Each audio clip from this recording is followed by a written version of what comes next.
நான் இப்படி என்னென்று வாழ்னான் 30 pounds லூஸ் பண்ணான். இதுக்கு நான் செய்த ஒரே வித்தியாசம் வந்து கன நேரம் சாப்பிடாம இருக்கிறது, intermittent fasting. நீங்க எப்ப டாக்டர் பண்ணா உங்களுக்கு diabetes, cholesterol, high blood pressure ஏதாவது வருத்தம் இருந்தால் இல்ல வெயிட் லூஸ் பண்ண போறீங்களா, ஆக்னி இதுன்னு சொல்லுவாங்க, சாப்பிட்ற சாப்பாடை பார்த்து குறைச்சி சாப்பிட சொல்லி கார்ப்ஸை குறைக்க சொல்லுவாங்க.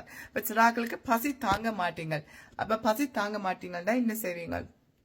அதுக்கெல்லாம் ஃபாஸ்டிங் செய்யச்சுன்னா உங்களுக்கு கஷ்டமா இருக்கு.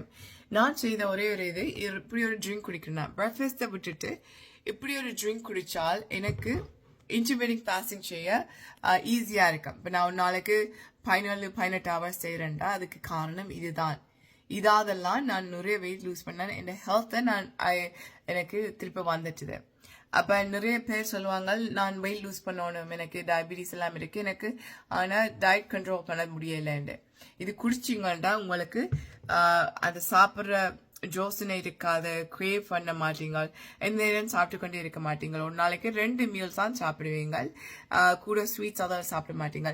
இதுல வந்து இது குடிக்கிறதால உங்களுக்கு கீட்டோன் லெவல் கூட இருக்கும், GLP-1 ப்ரொடக்ஷன் கூடவா இருக்கும்.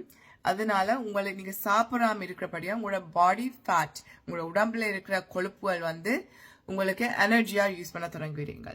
அதனால நீங்க வெயிட் லூஸ் பண்ணுவீங்க, உங்களோட டயபிட்டிஸ் எல்லாம் ரிவர்ஸ் பண்ணிடும், ஹார்ட்ல இல்லாத இஷ்யூஸ் இந்த கொலஸ்ட்ரால், ஹை கொலஸ்ட்ரால் அதெல்லாம் ரிடியூஸ் பண்ணி நீங்க ஹெல்த்தியா வருவீங்க. Intermediate fasting and dieting and exercise தான் எல்லாத்துக்கும் முக்கியம். ஸோ இந்த ட்ரிங்கை பற்றி ஆசை விருப்பம் என்றால் எனக்கு மெசேஜ் பண்ணுங்க, நான் உங்களுக்கு ஒரு லிங்க் தரேன், அதில் போய் நீங்களே வாங்கலாம்.